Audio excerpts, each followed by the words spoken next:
All right, welcome to the second part of lecture 8.1. We're picking up with this problem here on the right-hand side of the screen where we're asked to determine the formula for the sine function listed below. So we know we're looking for some sine function in this form right here.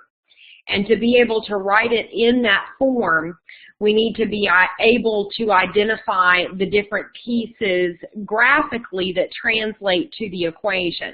So just as a quick refresher, the A value in your equation there, when you take the absolute value of A, you get the amplitude. So the amplitude, as a reminder, is how high above or how far below your wave is oscillating, basically. And we call that center line that it oscillates up and down the midline of the function. Also, we have our period, which is defined as the distance that it takes for the wave to go through one complete cycle. So one full time through the circle if you're thinking of how it corresponds to the unit circle. And we get that by dividing 2 pi by the absolute value of b, which is the coefficient on the x term inside the function. So when I say inside, it's inside the sine function. It's part of what I'm taking the sine of before I multiply with a and add b on the outside of the function. We will also want to determine the phase shift. The phase shift is how far left or right, so how far horizontally this wave has been shifted. And we get that algebraically by dividing C by B. And let me remind you, minus is in the form here. So if you ever see inside the sine or the cosine function, or really whatever trig function you're dealing with, and for that matter, any function you're dealing with, when you're on the inside of it, you always have subtraction. So if you see something added, you need to remember that that was minus a negative C value. So in this general case, the C value is positive. That minus is in the form. It's stuck there. And then finally, we can determine our midline by deciding how far vertically this wave has shifted, and that comes up to be whatever value is added or subtracted on the outside of the function. And that's really the easiest piece. That and the amplitude are the two easiest pieces to identify. So let's go ahead and knock those two out first. So let me just get a different color here. I'm going to start with the midline. So you can see that this function has a midline of 2, positive 2. And we recall that from our parent form of the sine function that it should start at the origin. So obviously this entire wave has been shifted up 2.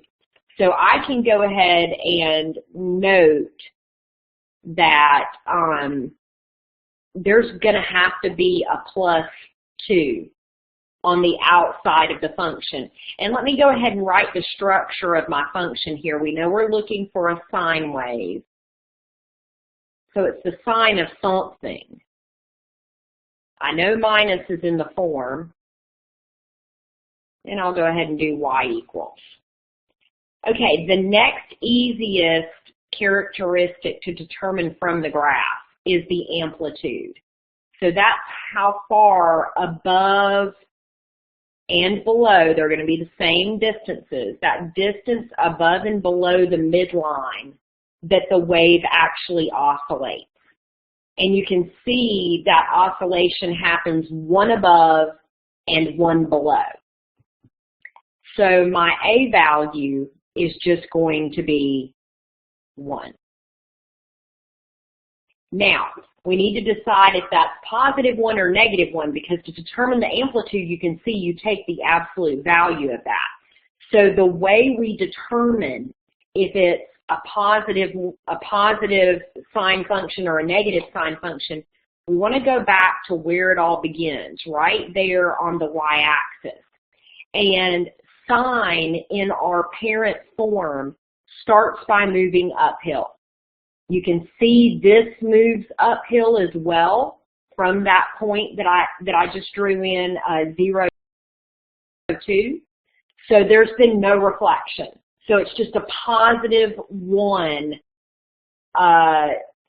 coefficient that's going to be multiplied with the sine function. And we also know that there's an x here. There could be a coefficient in front of that x, but there's definitely an x there.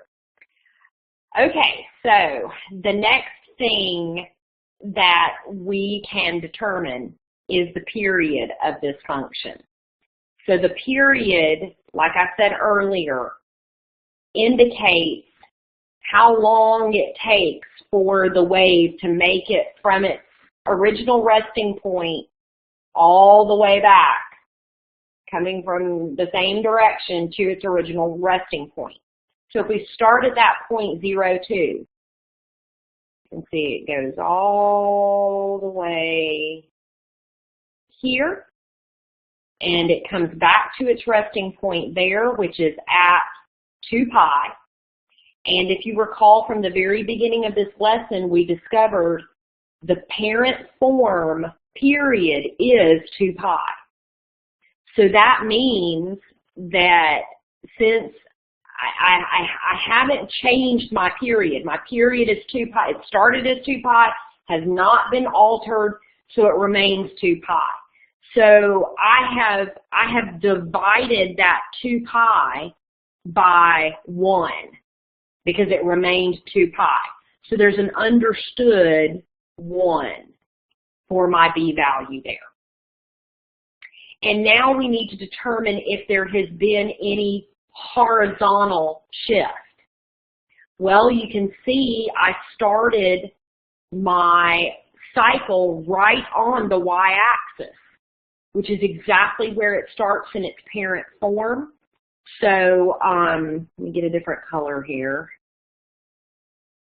So I'm starting at the y-axis with my period, and in other words, I haven't shifted left or right any, so that C value is actually 0.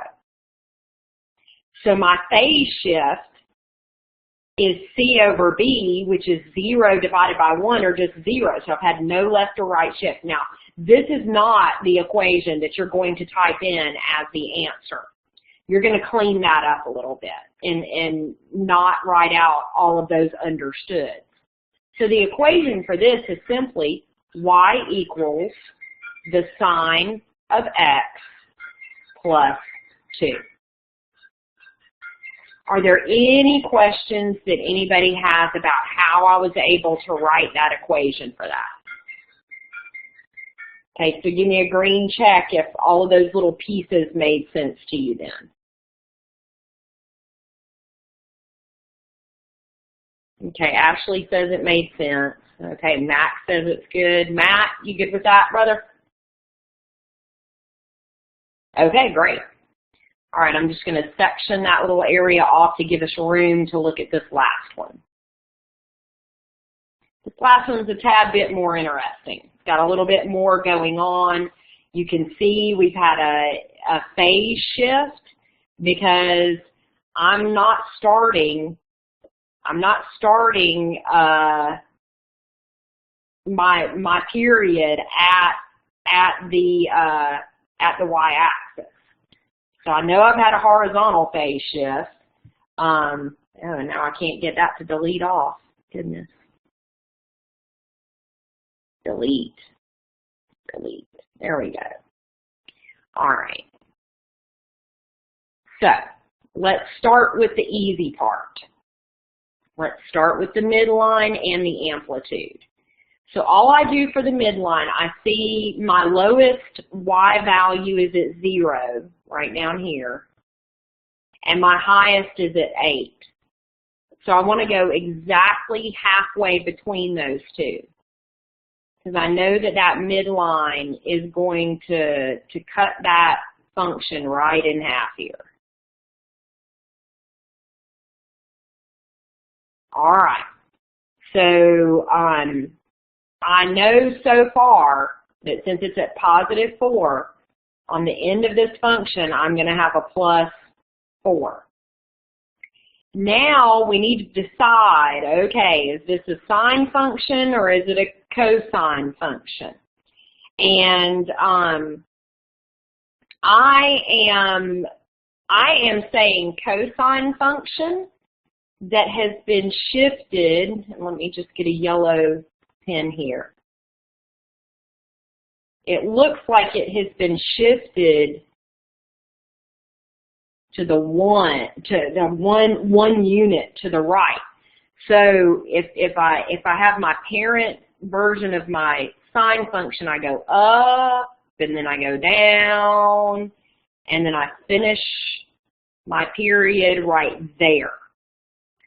Okay, so let's talk about period for a moment.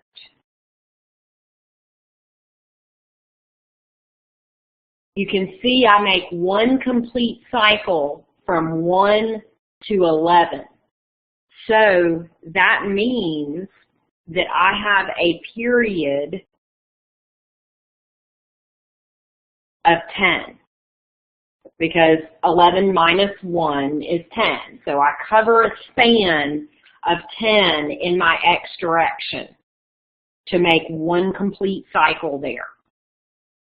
Well, I know that my period is equal to 2 pi over the absolute value of b.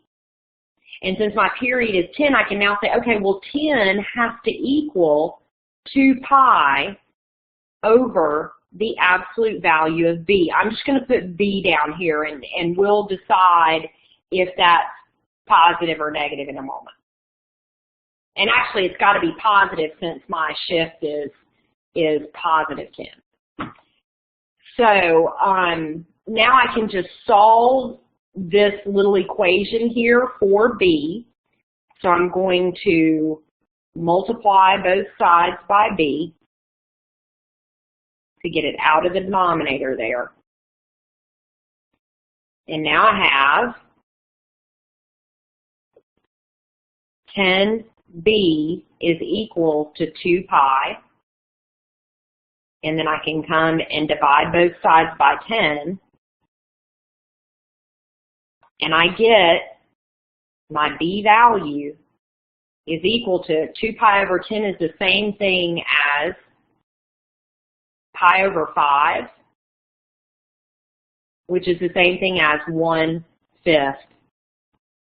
pi. You can write it either way.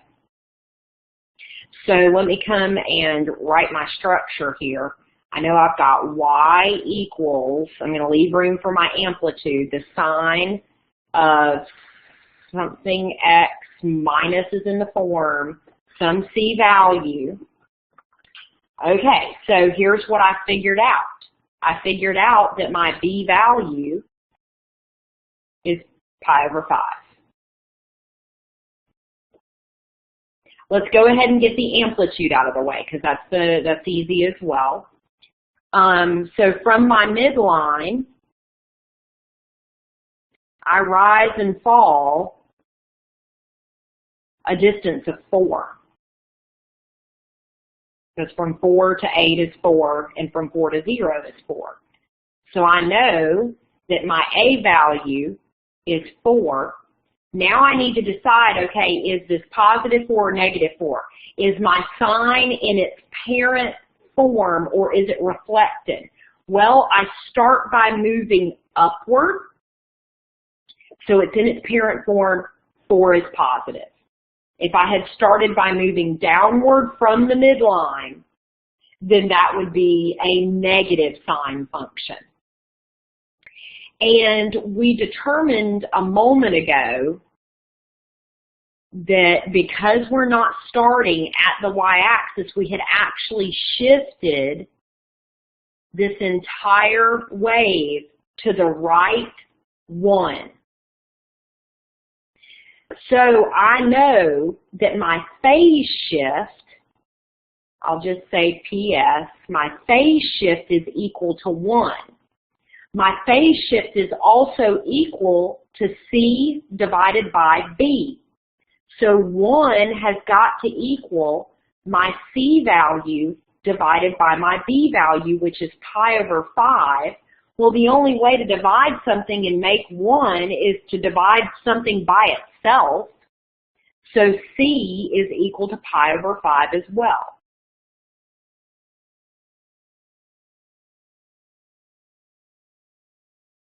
And I know it's a positive pi over 5 because I had a right horizontal shift.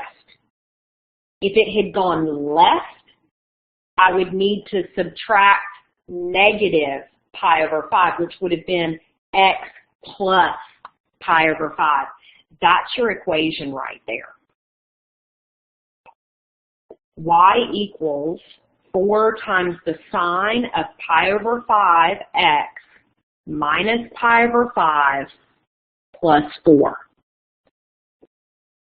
Okay, that one was a little more challenging than the last one. So let me stop here and say, does anybody have any questions about that? Okay, Matt's good.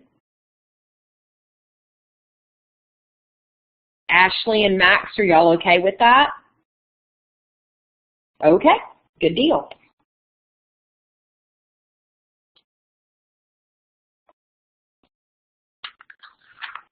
All right, moving into putting these things on a graph. So hand sketching these things. Now we know we can put these into our graphing calculators, but when you hand sketch things, it really solidifies the characteristics in your mind. And you don't end up having to rely on a calculator to tell you what's going on with your function. My pages are out. Okay, here we go. I was a little out of order with my pages, so I want to make sure I'm looking at the correct work that I did before I started this lecture. All right, so I'm just going to rewrite that function a little bit bigger so it's easier to see. We have f of x equal to negative 2 sine of pi x over 2. And I'm actually going to rewrite that and say this is negative 2 times the sine of pi over 2x. That just helps you see that b value a little bit better. And I could even write in my c and my d value just for the sake of understanding. So let me do that.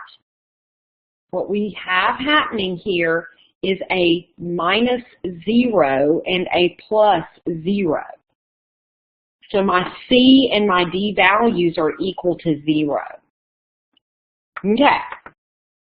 Which means since my d value is equal to 0, my midline is the x-axis.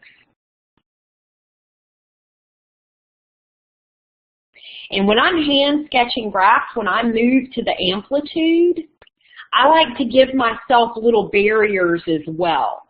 So my amplitude is equal to the absolute value of A. In this case, that is the absolute value of negative 2, which is 2. So I'm going to stay within the boundaries of 2 above my midline and 2 below my midline. Okay. So I need to figure out what my period is, and I get my period by dividing 2 pi by the absolute value of b, and that has me dividing 2 pi by the absolute value of pi over 2. Here's my b right there, which is the same thing as multiplying 2 pi over 1 by 2 over pi. All I did was multiply by the reciprocal of the denominator there. My pi's divide out, and now I figured out my period is 4. And so let me also discuss phase shift here before I start giving barriers for my period. My phase shift, I don't have a horizontal shift with this. Here's how I know that. Let me get a different color. Phase shift is equal to C divided by B. My C value is 0 right here. 0 divided by pi over 2 is just 0. So I've had no left or right shift. In other words, I'm going to start right at the y-axis there. So if I start at the y-axis,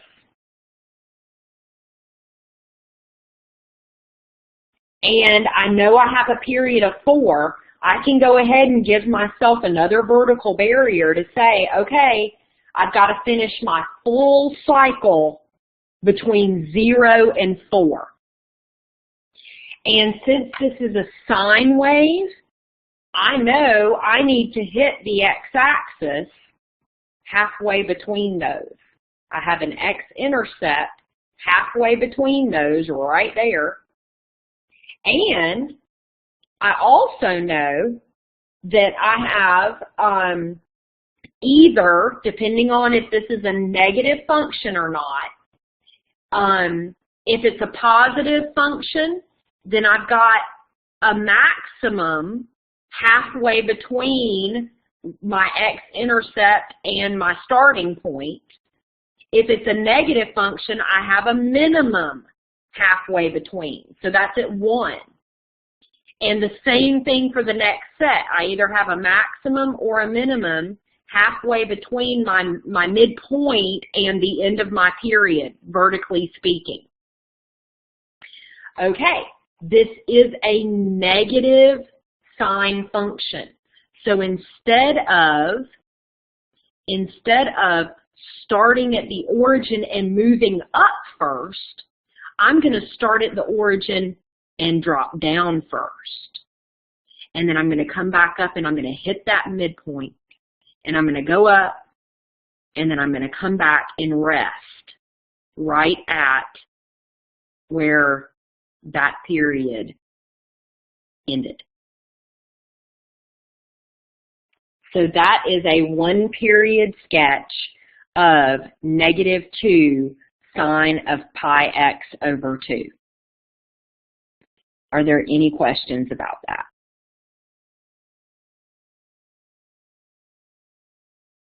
And actually, there is one thing that is incorrect on here. Let me fix it. I started heading my sine function down right here, and it doesn't need to be going down. It goes straight through. I'm just coloring white for that. It goes straight through, and it's going to start going up to get that next upright hump of the sine wave. Okay, Matt says he's good with that graph. What about you, Ashley, and what about you, Max? Ashley gave me a stamp there on the screen. Thank you, Ashley. A sunshine. All right.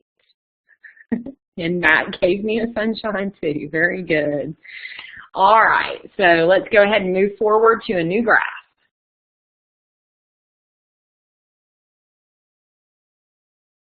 All right, now we have a cosine graph to look at. So we gotta flip our thinking with this. Remember, in its parent form, the cosine coasts down. So it starts at 1 and it coasts down and then comes back up. And that's what a full period so this goes from 1 to -1. That's what a full period of the cosine in its parent form, not reflected, looks like.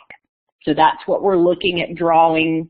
And actually, this one is reflected because we have a negative function there. So we're looking at drawing something like this. It's going to go up and then come down, like that. All right, let's break down the equation so that we can start putting this onto the graph. We have g of x equal to -0.8 cosine of 2x. All right. So the first thing that we need to note is our midline is the x-axis. We have a +0 on the outside there. So I'm just going to mark my midline. For the record, the equation of that midline is y equals 0. And in your homework, you're asked to give the equation of the midline. So it's always going to be y equals some value because it's a horizontal line. All right. Now let's deal with amplitude. So let's consider this graph in its vertical direction to be in 0.25, so in quarters. So this is 1 up here, and this is -1 down here. So 0.25, 0.5, 0.75, 1. And so I'm going to go ahead and mark my amplitude. I get my amplitude from the absolute value of A. So it's a little bit above that third hatch mark at 0.8.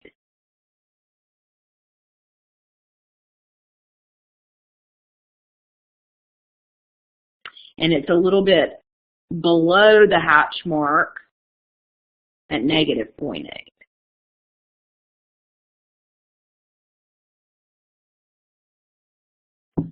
Okay. Let's check the period of our function here. Period is equal to 2 pi divided by the absolute value of b. In this case, b is 2. So that's 2 pi divided by the absolute value of 2, which is 2. So I have a period of pi.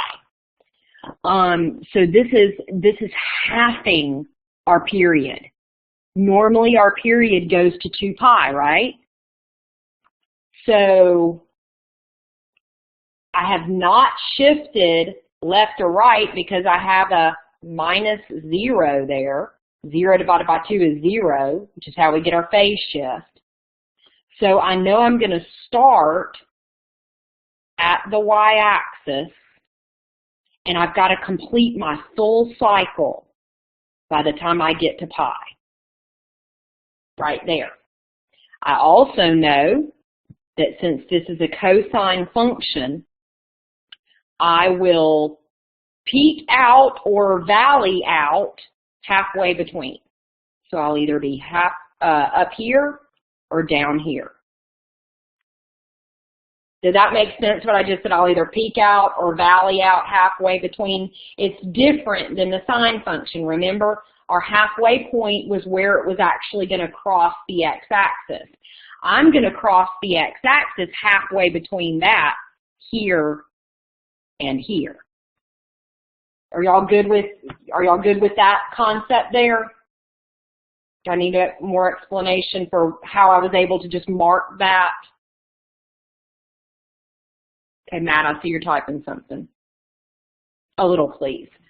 Okay. Okay, so let's go back and look at the sine function. We knew that, and this is, remember, this is a negative sine function, so instead of going up first and then down and then up, we went down and up. Okay, so either way, even if this had been a positive function, I know that because of how we start our sine wave, that I'm always going to cross the x-axis right there in the center. But the cosine, let me get a different color. I'm running out of colors on this one. Hang on. I'll get a pink. That'll stand out. If I had had cosine, I know that in its parent form it starts here, and it actually crosses halfway between, and it bottoms out there. And when halfway between the midline and the starting point, and then it goes up and finishes its period there.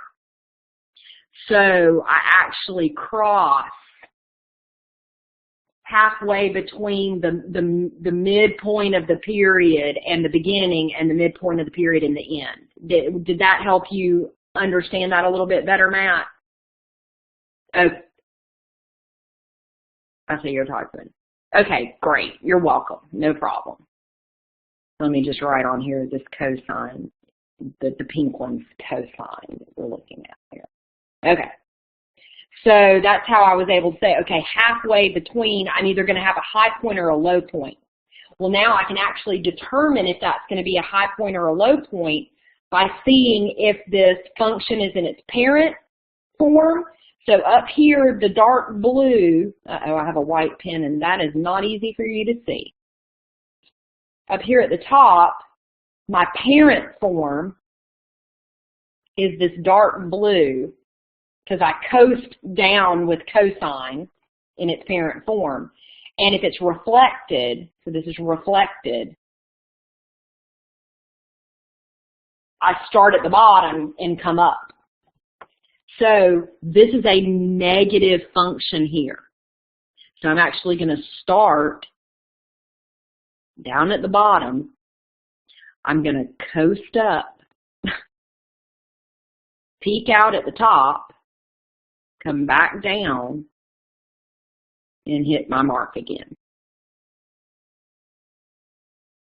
And that's it. That is how we graph that cosine function. Any questions about that? Green, check if you're ready to move on. Red X if you've got questions, and you can start typing. Okay? Max, if you want to, you can either use your microphone and ask a question, or you can change to a green check. Misfire. Ashley, I see you're typing.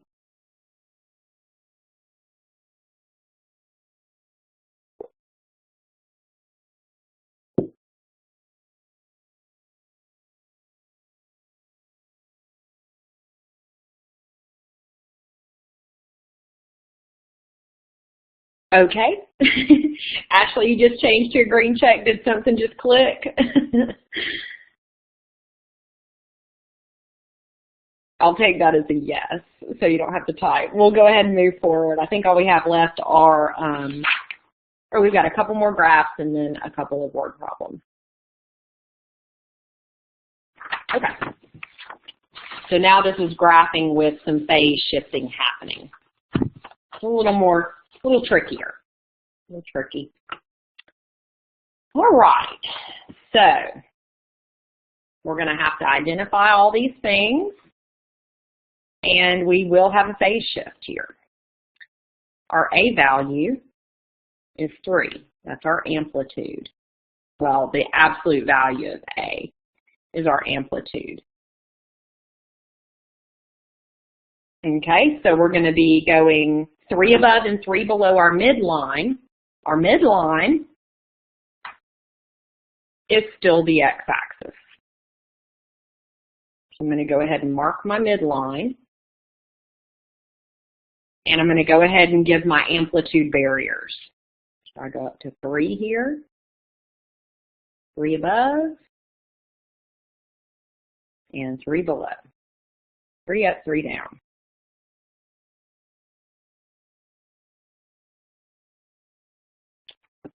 All right. Now I can focus in on my period.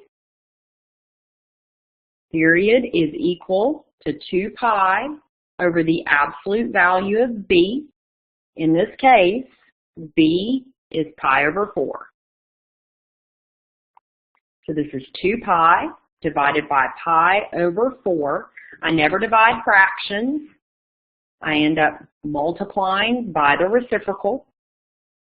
My pi's divide out, and I get a period of 8 here.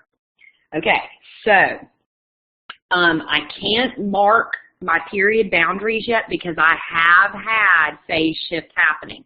I've got a C value, so I need to do that division of C divided by B to figure out what my phase shift is so I can see where to put my period boundaries. So my phase shift is equal to C divided by B. Here's my C value right here. It is positive pi over 4, because remember, minus is in the form. So that's pi over 4 divided by my B value, which is also pi over 4, which gives me a right shift of 1. So now I can put my period boundaries. I'm going to start at an x value of 1. That's where my period's going to start. And it's going to go all the way to 9 because that's 8 away from 1. So there's my boundary. Okay. I have a positive sine function. So I know I'm going to start right on my midline. I'm also going to put some halfway mark. Okay, so halfway between 1 and 9 is 5. So I've got a halfway mark here. And with sine function, that's where I cross the x-axis again. So halfway between those, I have a peak or a valley. So 1, let's see. Oh, shoot. I didn't hit 1. I actually hit half on my period boundary. Let me fix this. And it's going to take a moment because it's a bunch of dots.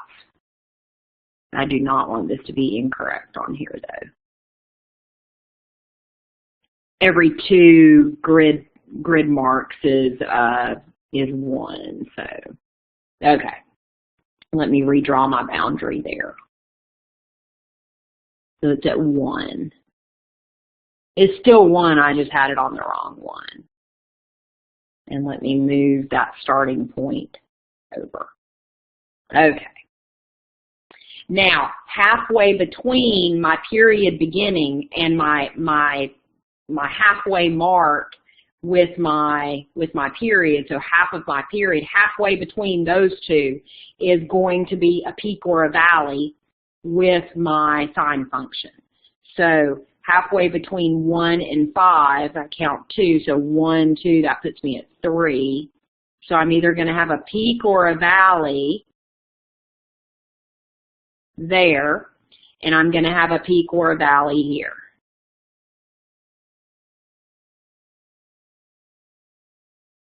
This is sine, not reflected, so I know this has got to be a peak, and this has got to be a valley because sine function cruises on up first, and then it comes back down, and then back up.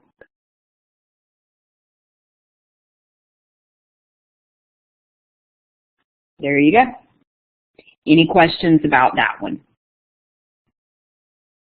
So that was the difference in what we just did here and what we did on the past two, where we added in a phase shift here. We didn't start on the y-axis, we started 1 to the right. Green check or red X?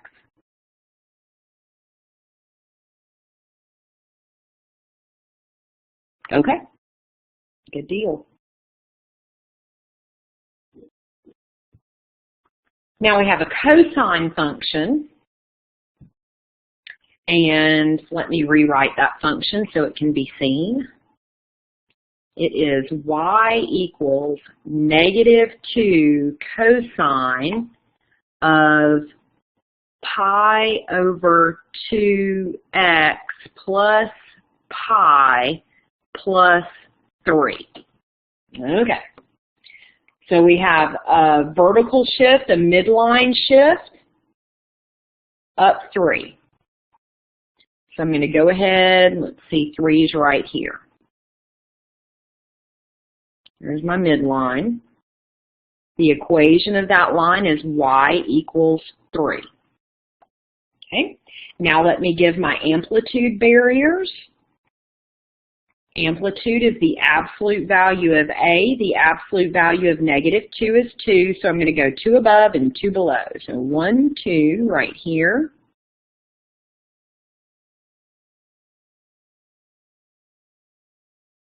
And 1, 2 right here.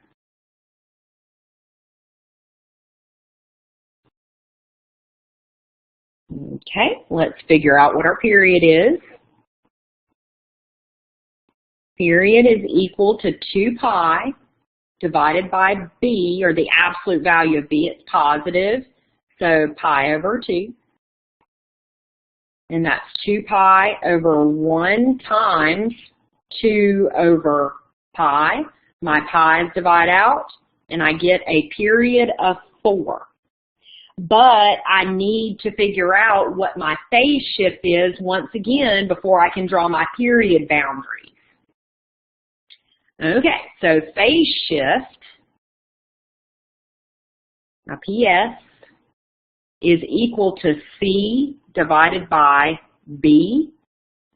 And in this case, that's pi divided by pi over 2, which is the same thing as pi over 1 times the reciprocal 2 over pi.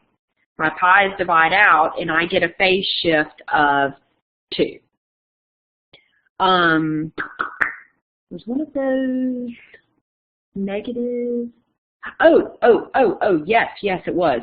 Okay, sorry, I forgot to point this out. Let's go back. This C value is actually minus -pi. So that's a negative and a negative, which makes this a -2 shift. So it's a left 2. And let me just stop and make sure I didn't confuse anybody with that. Because it's plus pi, remember, minus is in the form, so it's really minus -pi. Are y'all okay with that?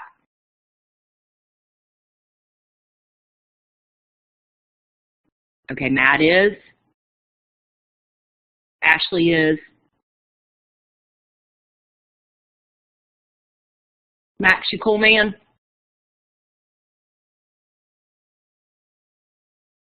Okay, good. I'm glad I didn't confuse anybody with that. I looked down at my paper at my graph, I was like, oh wait, I did a -2 shift. Oh yeah, pi is negative there for C. Okay, now I'm able to put my period boundaries. So I'm going to start at -2 instead of the y-axis.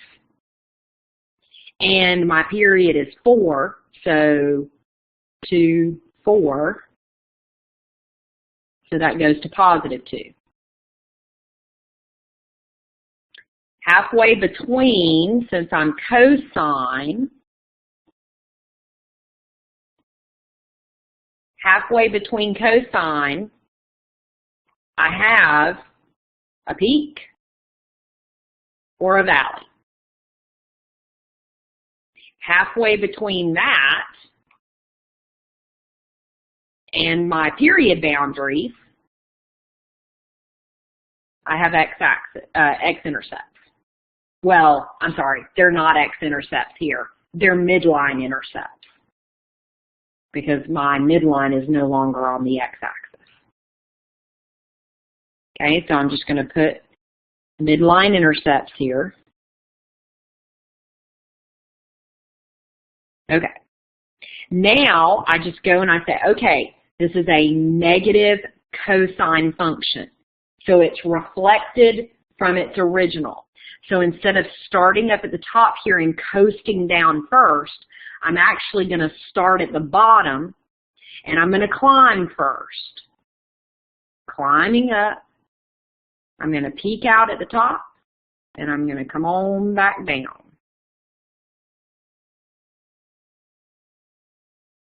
That's it. Any questions? That's our last graph.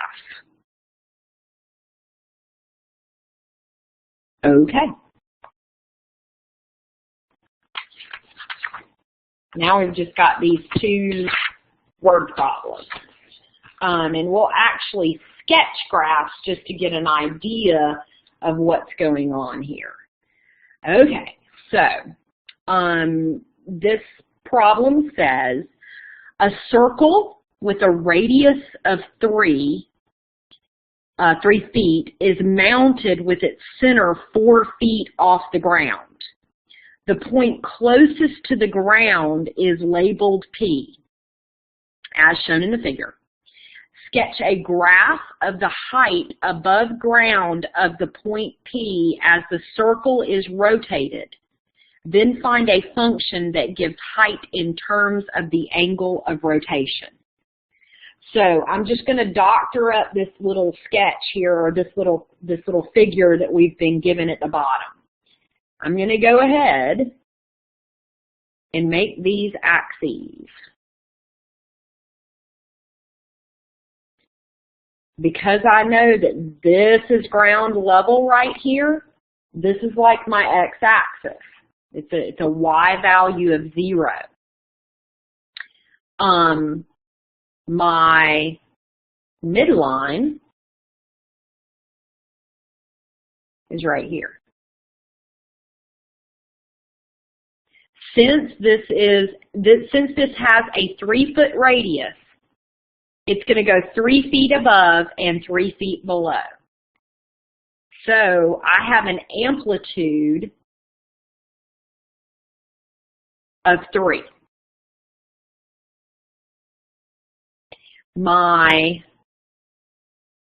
Let me draw my amplitude barriers. An amplitude 3 below and 3 above. So now I can actually label up my y-axis. This has got to be at 1, because remember we were told it's 1 foot off the ground. My midline's at 4, because 1 plus 3 is 4. And my top amplitude barrier has to be at 7, because I've got 3 in each direction for my amplitude. Okay. I am looking at a cosine function. And the reason that I know that it's cosine is because I'm not starting at my midline, which is where your sine function would start. You're told in here that it starts closest to the ground. So my graph is actually going to start down here. And since it's starting down and it's going to move up, this is going to have to be a reflected cosine function. So I know I'm dealing with a negative cosine function because I'm starting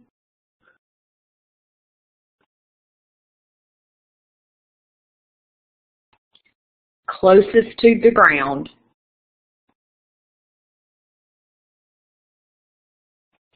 and I move up first.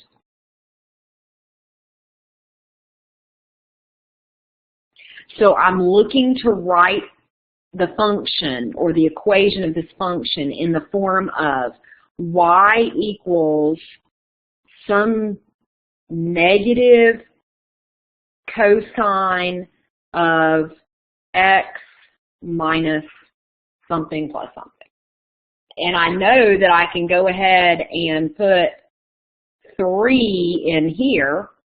And I also know that I can go ahead and put plus 4 here. Now, I need to decide, have I had any left or right shift? Well, no, because I'm making this start on the y-axis. That's how I've drawn this. So I can go ahead and put a 0 here. Try to stay consistent with my colors I'm using. And my period is not changing either, because I'm not going to open or close it any. I'm not going to compress it or stretch it any. So I know a full period of the cosine function goes from an x value of 0 to an x value of 2 pi, which means I can put a 1 in there for my b value, because 0 divided by 1 is just 0. I haven't done any craziness with my period, nor have I shifted it left or right. I'm building it this way. All right, so now all I need to do is draw my graph. Now, let me just say, I've drawn this on top of the circle, but it has really nothing to do with the circle. I could take this off of the circle and just draw the graph by itself. So don't let the circle fool you. I just used the circle to get my midline and my amplitude so that you could see where those were coming from. All right, so we know with cosine that halfway between, or at pi, I'm going to have a peak or a valley. So this is at pi. And halfway between those, so at pi over 2 and at 3 pi over 2, I have midline intercepts. So I have a midline intercept here. I have a midline intercept here. Oh, I forgot to put my period boundaries on here. We're starting at the y-axis, and we're going to 2 pi. Use your imagination on the halves and things like that. I'm going to end where I started with the cosine, right back at that low amplitude. And I'm heading up because I'm starting as close to the ground as possible. So I'm actually going to have a peak here. And this is a picture. Like I said, use your imagination of that graph. And I want to clean up the equation and call this y equals -3 cosine of x plus 4. All right. Any questions about that one?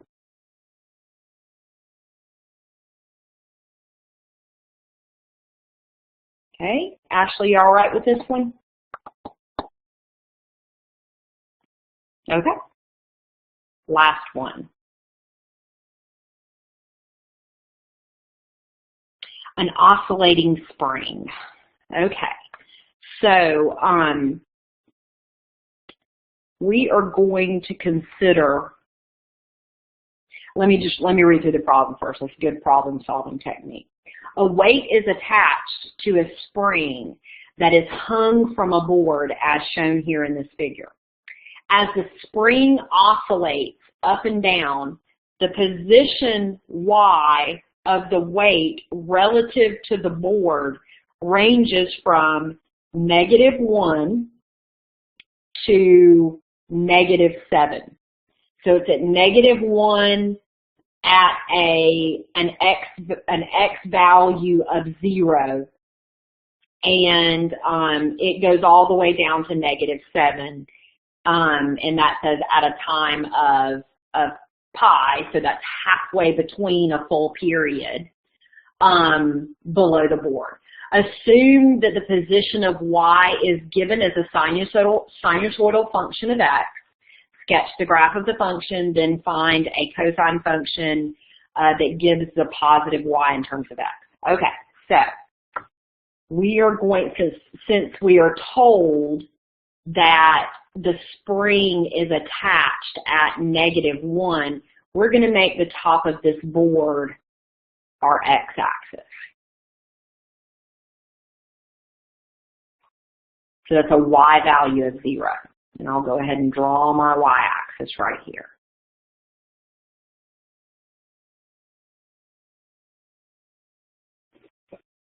Okay, so this is -1, and at its most stretched out, it goes to -7.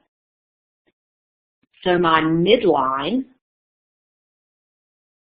halfway between, my midline is at -4. Because that's halfway between -1 and -7. Which means my amplitude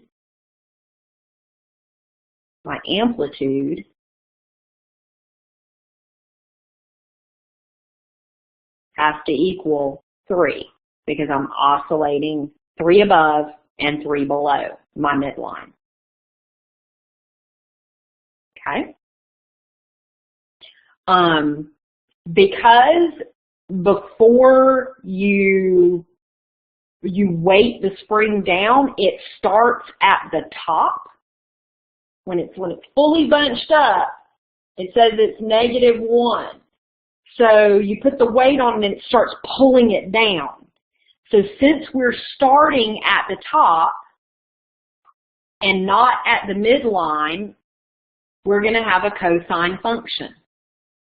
So because at top, because start at top, we're dealing with a cosine function. And it's not a negative cosine function because we're not starting at the bottom. So it's just a good old positive parent form cosine function.